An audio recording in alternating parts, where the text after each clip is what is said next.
Big moment here. Bases loaded, 0-2 count, 2 outs for Voigt. Aiden Decker-Petty with 6 strikeouts already. And no bigger time than a potential 7th. Kicks and fires.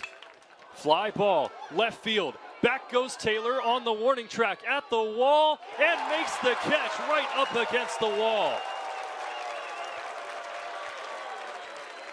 Aiden Decker-Petty escapes the jam by about 3 feet. Barada's going to look to avoid that again. Runners on the corners, 1 out, and Cerny gets a hold of this ball deep to left field. We've got a tie ball game here in Bloomington. 0-1 delivery from Sanchez. That ball is clobbered. 2 on the day for Joey B. Joey Brencheski sends that one out onto the berm in right field. And his first 2 home runs in an Indiana uniform come in back-to-back at-bats. Welcome back. Ian Plaskoff, Cruz Martin with you here on Big Ten Plus. And again, this is the last game of the regular season. Both these teams are in the Big Ten tournament. And Indiana's 11th consecutive Big Ten tournament appearance leads the conference. Yeah, it's sustained success for Indiana. Of course, Jeff Mercer, a big part of that. But also the head man for Michigan got that started a couple of years ago. Tracy Smith had Indiana rolling in the early part of the decade back in the 2010s. Brock Tibbetts has recently come back from an injury and is ahead in the count. 2 balls and no strikes. Dylan Vigneault again on the mound for the Wolverines.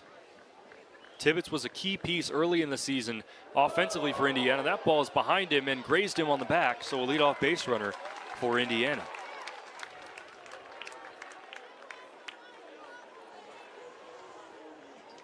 Just a lack of control from Vigneault, and that brings up a dangerous power hitter in Carter Matheson. And that's the last thing you want to do as a pitcher is give up a free pass before a power hitter like Carter Matheson steps up to the plate. Again, usually teams that are able to win ball games are the teams that make the least amount of mistakes. Both of these teams have been pretty mistake-prone throughout the year, and that's lost them a few games. And Matheson takes down low. The Big Ten is a baseball league where the talent level is so close, as we're going to have a mound meeting here. The talent level is so close, and these games are often so close that mistakes really come back to bite you more than they would in most other scenarios. Yeah, they're extremely magnified, and especially for both of these two teams, which are really teetering on the bubble of the NCAA tournament, you can ill afford to have those tiny mistakes because they can come back to bite you. And so you have to try to mitigate those as best as you can. And if you do end up making those mistakes, you have to try to move past those and also try to turn your attention to the task at hand. If we're talking RPI for the NCAA tournament, Indiana's around that 40, 50, 60 range, which is right on the bubble. Michigan a little bit outside in the low 80s, high 70s. And this is a crucial series and a crucial game for both these teams, even though they know they can't win the Big Ten. Exactly, and it goes back to mistakes. They're going to be highly magnified, especially from this point forward. Out of the stretch, 1-0 delivery to Matheson is down low. So 5 consecutive balls to start the inning for Dylan Vigneault.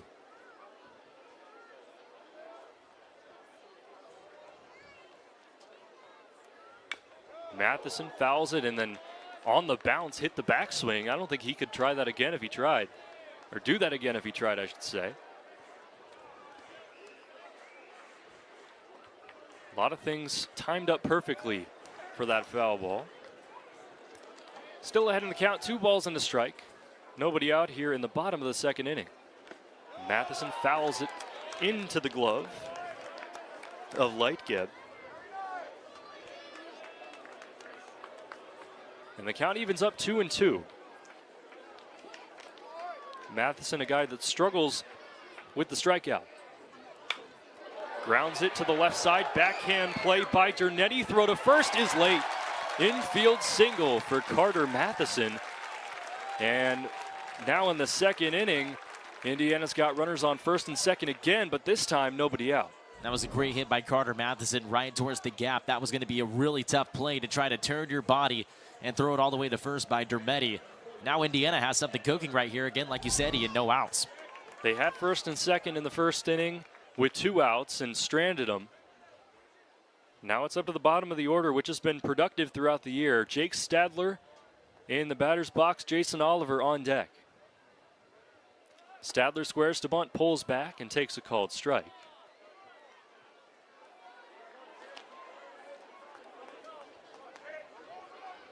Tibbetts leads off of second. Matheson leads off of first. Corner infield pinched in. 0-1. Stadler squares to bunt again, gets it down. Plays made by Vignew, throw to third. Nice awareness and nice play. Really good job to get the lead runner out. Yeah, really good heads-up play, making up for the fact that they put Tibbetts out there on a free pass. You're able to get the lead runner. You're able to get that first out on the board. Now Michigan may be swinging that pendulum back their direction. I'll bring up with some of the best walk-up music of anybody on any team, the Pirates of the Caribbean theme song. It's just it just makes sense. It's a very unique choice, but he's also a very unique player, the freshman, doing outstanding things for Indiana, trying to cash in. Runner in scoring position for Indiana, and Oliver takes down low. Oliver had a little bit of a late start to the year, sat on the bench throughout the first few weeks, and then it was that Middle Tennessee game in the midweek that really allowed his season to explode, and he's been productive ever since. Fouls it back, evens up the count on a ball and a strike. Oliver is a pure winner as well. In high school, had a record of 121-7.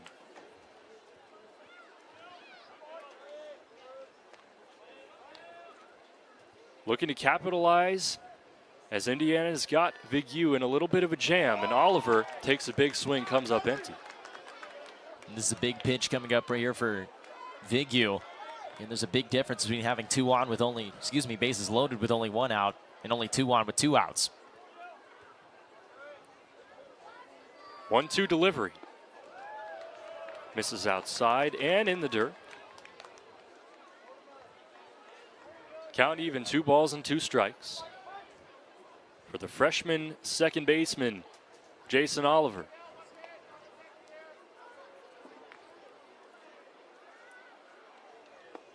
Takes down low again, the count is full. Really nice, patient at bat from the freshman. Crowd starting to get into it. Good crowd on hand, especially with school being out here in Bloomington. And the payoff pitch. Oliver rips that one deep left field. Sends that one right to Souvenir City. Indiana takes the lead. You could tell right off the bat, Jason Oliver got all 108 stitches of that baseball. 3-0 Indiana. 0-2 the count, 1 out in the bottom of the 5th with Mitchell leading off of first. Wiggins thought about it, held back, and takes a called ball on a fastball high. It's 1-2. Close pitch. Very competitive pitch. Wiggins is not the greatest at getting his hands turned around on inside pitches. He's more of an outside or middle cut, as any hitter would be, obviously. But runner goes in Mitchell. It's a hit and run, and Wiggins fouls it off to the right side. I like that choice. You've got speed on the base pass with Nick Mitchell trying to get him to scoring position. You're already up by 4, and 4 is not a safe number, not as safe as you would think in a Big Ten game. Exactly why they want to extend it, and they know with maybe some rusty pitchers coming in for both sides. Yeah. Not a lot of experience. No action, actually, in the Indiana bullpen at the moment. Well, I mean later in the game. Yeah, for sure. But it looks like Decker Petty's going to stay out there for a little bit. 1-2 to Wiggins. Swing and a miss on a middle cut fastball. You don't often see him miss that. No, he was swinging for the fences there, and he's a capable guy to do it. He went 433 yesterday, and now here's a guy who's homered twice today. Joey Brancheski, but this time he's hitting from the right side, a switch hitter. Yes, he is. And I don't know if he's he hasn't had a home run from the right side because he had a 3-run double earlier this season against Purdue Fort Wayne from the right side. Went out to the warning track in left center. Check on Mitchell at first. He's back in standing up. So Brancheski, after not hitting a home run the entire season up until now, is 2 for 2 today with a grand slam and a monster solo shot. Has 5 of Indiana's 6 runs batted in. Pretty good day for the freshman. Morash sets at the belt and kicks and fires. First pitch misses low and outside to Brencheski. It's a good take, and I mean, you want to stay up there, but often it can lead to you making some bad decisions and swinging at pitches you wouldn't normally swing at just because you want to keep your momentum hot. But good job to stay back and not offer at a bad pitch. Mitchell goes again. No swing this time. Throw down to second. Not in time as Nick Mitchell gets under the tag for a stolen base. That's Mitchell's 4th stolen base of the year, and he's not been caught stealing at all this year. He had 38 in 2 seasons at Western Illinois. And translating that speed here to Bloomington. Little stoppage as the Greg Gambino's having Greg a discussion with Gambino's somebody. been told to stand back into the dugout. He was kind of leaning outside. Looks like we're ready to go now. Umpire just wants to keep the game moving, and I can't blame him. Mitchell now leads off of second after the stolen base. 2-0 to Brencheski. Liner into right field. Shallow. That's going to drop. Mitchell rounds third, heading home. Throw to the plate, cut off, and Indiana tacks on another. It's 7-2 Hoosiers here in the bottom of the 5th inning. Well, how about 6 RBIs for Joey Brencheski? What a day. I mean, if this doesn't net him some sort of accolade, I'd be surprised. He's just been so good these last couple of days. He is the reigning Big Ten Freshman of the Week. Why not 2 times in a row, huh? Exactly. With a performance like this, I think this game alone could get you Big Ten Freshman of the Week. Grand slam, another home run, 6 RBIs. He's doing it all. He leads off of first, still 2 down in the inning, and Jake Stadler steps in and grounds one off his foot. And kind of see your heart stop if you're Jeff Mercer because you're really low on catchers at the moment. Tibbetts is out. A.J. Shepard out from earlier in the season, and Stadler's been really the only guy. You'd have T.J. Schuyler. That's true. He's been busy in the dugout, caught 2 balls in there. Runner goes, throw down to second on a hop, and not in time. Second stolen base of the inning for Indiana as Brencheski tacks on to his terrific day with a stolen base. And the sound effects just continue to not disappoint. That was your little so Roadrunner sound effect. Yep, that was good. I mean, Brencheski, he has an interesting frame, 6'3" and a 175-pounder. 0-2 to Stadler, and he takes outside. Great block by Marr.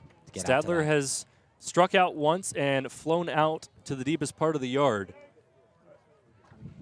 So a little mix of both. He's 0 for 2 today. Looking for a big-time hit to tack on some more insurance. Indiana leads 7-2 in the bottom of the 5th.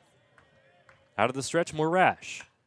And it's fouled off to the left side, hooking, and that'll nearly get out of play, but land in foul territory, and we'll do it again. Bobby Marsh did his best to run out to that, but there was really no chance of him catching that ball. Yeah, a lot of foul territory, especially with the shift in the outfield closer to the right. We hear some artificial organ here at the BART with some claps going on. Big moment here, runner on second. Stadler awaits a 1-2, almost hits him as it creeps inside, and the count evens up at 2-2. Oh, tent just blew over in the outfield. Oh, yeah. Look at that. The wind is blowing out. Well, we're very shielded center. from the wind. We are, thanks to the press box. Yes. It's a great day to be outside today. It is. 2-2. Check swing, appeal. No, he did not. Go. Nope. So, in the logic of my partner, Andrew Hillsman, that is not a sword. No, I don't think so. Because, I mean, it takes some skill to keep that It's like he hand. drew it, but he did not use it, if you will. Sure, we'll go with that. That works. Payoff pitch.